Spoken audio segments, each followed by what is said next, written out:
Perkenalkan, nama saya Vega Francisca dari Prodi S1 Keperawatan di sini dengan NIM 1733055. Nah, di sini saya akan menjelaskan tentang penerapan new normal. Nah, definisi new normal itu adalah salah satu untuk mempercepat penanganan dari COVID-19 dalam aspek kesehatan dan sosial ekonomi. Pemerintah Indonesia telah mengumumkan rencana untuk mengimplementasikan new normal dengan mempertimbangkan studi epidemiologi dan kesiapan regional. Nah, ada juga cara-cara penting untuk kamu ketahui untuk menghadapi new normal ini. Nah, yang pertama itu saat harus keluar rumah dan kembali lagi ke rumah. Jangan memaksakan diri untuk keluar rumah apabila badan lagi tidak fit. Bila keperluan sudah selesai, segera kembali ke rumah.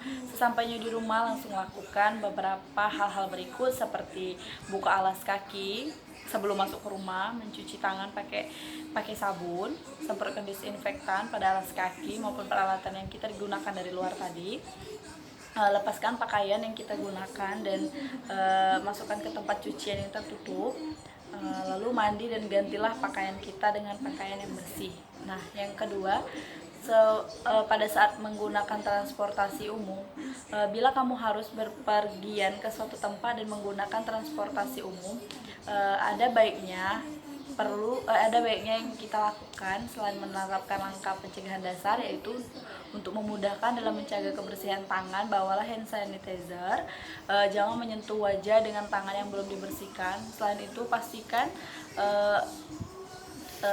itu pastikan kamu membawa botol minum agar diri kamu tidak terhidrasi selama perjalanan kalian. Nah, yang paling penting untuk diingat selama berada di dalam transportasi umum itu yang pertama, mengurangi interaksi kepada orang lain dengan menjaga jarak sampai 1 hingga 2 meter dengan penumpang lainnya. Bila hal lain tidak memungkinkan, sebaiknya jangan menggunakan transportasi umum. Nah, yang ketiga itu selama bekerja di kantor. Selama bekerja di kantor, agar tetap aman dan terhindar dari COVID-19 ini, kamu perlu menerapkan social distancing dalam setiap kegiatan di kantor. Nah, ketika beraktivitas di meja kerja ataupun saat rapat, pastikan jarak antara kursi minimal 1 meter. Bila ada rekan kerja yang duduk dengan jarak kurang dari situ, jangan ragu untuk menegur dan mengingatkannya agar menjaga jarak. Nah, ketika berbelanja juga, bila kamu berbelanja membeli sesuatu yaitu seperti makanan dan bahan panganan yang lain, memungkinkan kamu akan bertemu dengan banyak orang. Ingat, selalu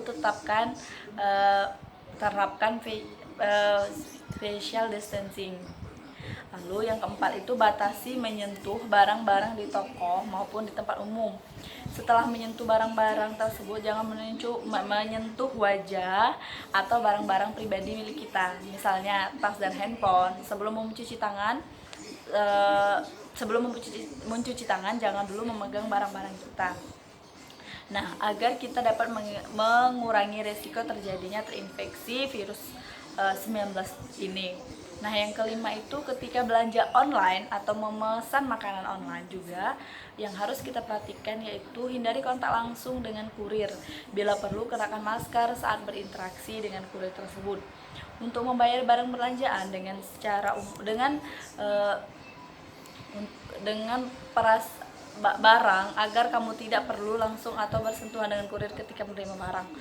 Buka bungkus paket di luar rumah dan segera buang bungkusnya di tempat sampah ataupun semprot terlebih dahulu paket kita tadi dengan disinfektan sebelum membawanya ke dalam rumah kita. Nah, untuk makanan, jangan menyemprotkan disinfektan ke bungkusnya. Cukup buka dan buanglah bungkusnya tersebut, lalu pindahkan makanan ke piring.